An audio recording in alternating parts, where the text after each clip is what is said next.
The bath was the first thing. Before a name, before a bed, before anyone asked what had brought her here, there was the bath. The surrendered clothes folded away into a store she would not see again, the cropped or combed-out hair, the coarse asylum dress that fit no one and was meant to, the numbered garment that made her in an afternoon, one of 800. A woman arrives at the gate of a great county asylum on a winter morning in the 1850s. She has walked, or been carried in a cart from the workhouse or the parish with 2 doctors' certificates and an order signed by a magistrate folded in the hand of the man delivering her. The gate is stone. Behind it a corridor runs longer than any building she has stood inside, and at the end of it a ward, and in the ward the sound, not screaming, which is what the outside imagines, but a low continuous human noise. The shuffle and murmur and cough of a great many people held in one place with nowhere to go. Then a door closes behind her, and in a ledger, in a clerk's steady hand, she stops being entirely a person and becomes a record. Age, parish, condition, the single word chosen to explain her. That word for her was melancholia. She had given birth some weeks before and had not come back from it, had stopped eating, stopped speaking, sat turned to the wall convinced the child was better without her, or was already dead, or had never been hers. The parish doctor wrote what he saw, 2 certificates, the magistrate's order, the relieving officer's arrangement of the cart. That was the whole machinery of it. A person could be inside these walls within a day of someone deciding she could not be kept at home. This is the place we are going into. Not the chained pit of the century before, and not the quiet manor of the imagination. The ordinary, enormous, overcrowded county asylum where, by the end of the 1800s, more than 100,000 people in England lived out months, years, or the rest of their lives. It was built by law and inspected by the state, and it was, for most who entered it, the last address they would ever have.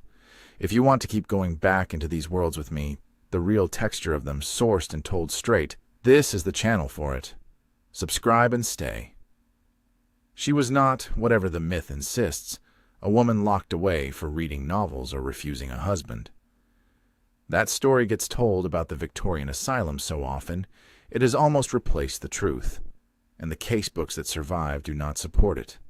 The registers of admission are full, overwhelmingly, of the poor and the genuinely broken, melancholia and mania, the deep pit and the burning height of what we would now call mood disorder, epilepsy, which had no treatment and which frightened families past their ability to cope, the senile dementia of the old, sent in because there was nowhere else and no one at home able to sit with them through it, the puerperal insanity of women after childbirth like her, and running through the male wards, quiet at first and then unmistakable, the disease that killed more asylum men than any other in the second half of the century. The doctors called it general paralysis of the insane. We would call it the final stage of syphilis, arriving in the brain a decade or 2 after the infection everyone had forgotten. There was no cure. There would be no cure for another 50 years. So let a second person come through the gate, a few wards away from her. A man in his 40s, once a clerk or a tradesman, brought in by a wife who no longer recognizes him. He has become grand, expansive, certain, full of enormous plans, spending money he does not have, laughing too loud, and then weeping without cause. His speech has begun to slur on certain words. His hand shakes when he lifts a cup.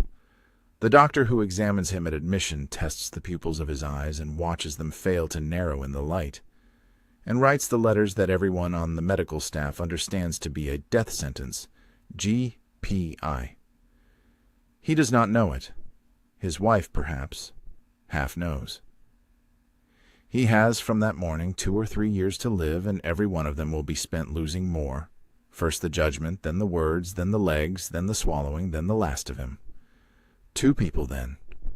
A world built around them. The day inside that world was ruled by the bell and by work, and the work was not incidental. It was the treatment. The Megiddi. Reformers of the age genuinely believed that idleness deepened madness and that occupation, air, and routine could draw a mind back toward itself. and so the asylum ran on the labor of the people it held. The women went to the laundry, and the kitchens, and the sewing rooms, and her hands, when she was well enough to be moved from the ward, were put to the endless linen of 800 bodies. The washing, the mangling, the folding, steam and lie, and the ache of it, hour on hour. The men went to the workshops and, above all, to the farm. The great asylums kept farms because the farm fed the asylum and because a man behind a plow in open air was, the doctors thought, a man being healed. Some of them were. Some men did steady, and the routine held them, and the farm was the best thing in a hard life. And some, like him, were simply set to lighter and lighter tasks as the disease took the strength out of their arms, until there was no task left that they could do. Between the work came the meals, plain and monotonous, and by the standards of the workhouse many had come from, not the worst part of the day. Bread and gruel, meat on the days the diet table allowed it, the whole institution eating the same thing at the same hour to the same bell. And between the meals, the airing court, the walled exercise yard where patients were walked for their allotted time in the open, back and forth inside high brick, the sky the one thing above them that the asylum did not own. That divide ran through everything because the county asylum was a pauper institution first. The paupers, the vast majority, were kept in the long plain wards, on the plain diet, in the numbered clothes. The few private patients whose families paid were kept apart, in better rooms, with better food and a little more dignity, because madness in the 19th century, like everything else, was experienced according to what you or your family could pay. The thing people most want to know about the Victorian Asylum is how the patients were controlled, and here the truth is more interesting than the horror story because the great English reform of the age was the deliberate throwing away of the instruments of control. At Hanwell, the Middlesex County Asylum, a doctor named John Connolly took charge at the end of the 1830s and did something that made him famous and disbelieved in equal measure. He abolished mechanical restraint entirely. No straight waistcoat, no manacle, no restraining chair, no chaining a difficult patient to a wall or a bed.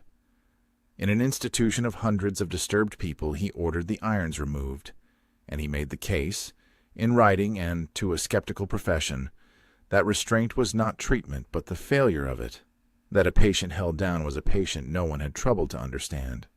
Non-restraint, it was called, and it spread from Hanwell across the country until it became the thing English psychiatry was proudest of, but honesty has to sit next to the pride. Abolishing the straight waistcoat did not abolish the problem the straight waistcoat had answered, and what replaced mechanical restraint was seclusion. The padded room, the locked single cell where a violent or exhausting patient could be shut away alone until the crisis passed. And by the last decades of the century there were the drugs, chloral to force sleep, bromides to dull the nerves, the chemical quiet that did the work the irons used to do. Whether a sedated patient in a locked padded room was truly freer than a restrained one is a question the reformers did not always want to answer, and it is a fair one to keep in mind. The reform was real. It was also incomplete, and it was worn down by the one force that undid almost everything good about these places. That force was numbers. The asylums were built for hundreds and ended up holding thousands. Colney Hatch, opened in the 1850s as one of the largest asylums in Europe, was overwhelmed within a generation. Wards built for recovery filled with the incurable and the old and the dying, and there was no room to send anyone anywhere else. A doctor with 400 patients might give each of them real attention. A doctor with 1,400 could not, and the humane individual regime the reformers had designed slowly became what it had the numbers to be. A system of management, of keeping a vast, poor, suffering population fed and clothed and contained, one bell to the next, because there was no longer the staff or the space to do more. Which of these two lives, do you think, was the more common story inside those walls? The one who recovered and walked back out through the gate, or the one who never did? Tell me where your mind goes in the comments before I tell you what the registers actually show, because both walked out in the end, and only one of them was alive. Watching over all of it, at least on paper, were the commissioners in lunacy, a national inspectorate created by the same laws that built the asylums, doctors and lawyers who traveled the country and arrived, sometimes without warning, to inspect. They read the casebooks. They inspected the wards and the food and the airing courts and the seclusion rooms.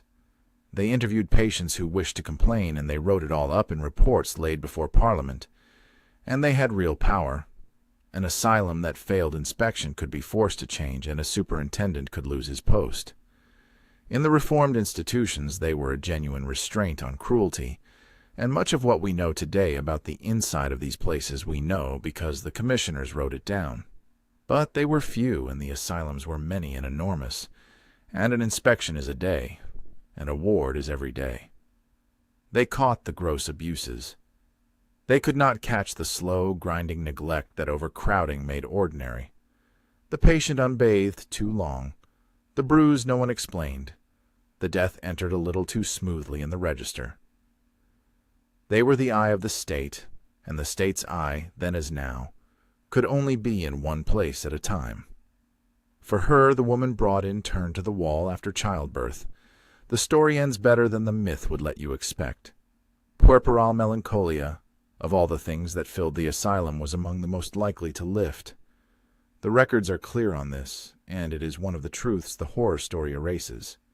A real fraction of the people admitted to these places got better and were discharged.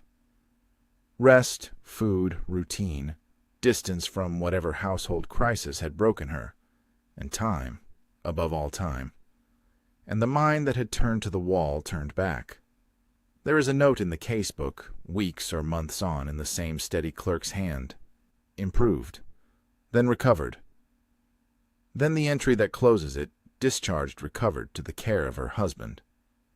She walks back out through the stone gate she was carried in through, into a life that will never quite trust itself again, but a life. She is one of the ones the asylum was built to save, and now and then it did. He is not. General paralysis did what it always did. The casebook for a man like him reads as a slow subtraction. The grand plans fading into confusion, the confusion into silence, the walk into a shuffle, the shuffle into a chair, the chair into a bed. The staff moved him to lighter work, then to no work, then to the infirmary ward where the dying were kept. Somewhere in those 2 or 3 years his wife's visits grew shorter, or stopped, because there was less and less of him to visit, and the final entry in his record is the one that waited for so many. Died. Cause general paralysis. He was buried where the paupers of the asylum were buried, in the asylum's own ground, in a grave marked, if it was marked at all, with a number that matched a page in a book. The same number that had replaced his name on the morning he arrived. That is what the place was. Not the dungeon of the imagination and not the humane hospital of its own reports, but something harder to hold both halves of at once. A genuine reform, built on genuine kindness by people who genuinely believed a broken mind could be mended with air and work and patience. And, at the very same time, a vast warehouse for the poor and the incurable and the dying, worn down by its own overcrowding into something far closer to storage than to cure. The woman who walked out and the man who did not were both equally the truth of it. The Victorian Asylum saved some and simply held the rest until they died, and it did both things inside the same walls, on the same day, to the sound of the same bell. They are not far from us. A woman discharged from that ward in the 1850s could have lived to hold a grandchild born after the First World War. The buildings themselves outlasted everyone in them. Many still stand, converted now into flats and offices, their long corridors carved into apartments, people sleeping tonight in rooms where the numbered and the nameless once lay. The distance is thinner than it looks, close enough almost to touch.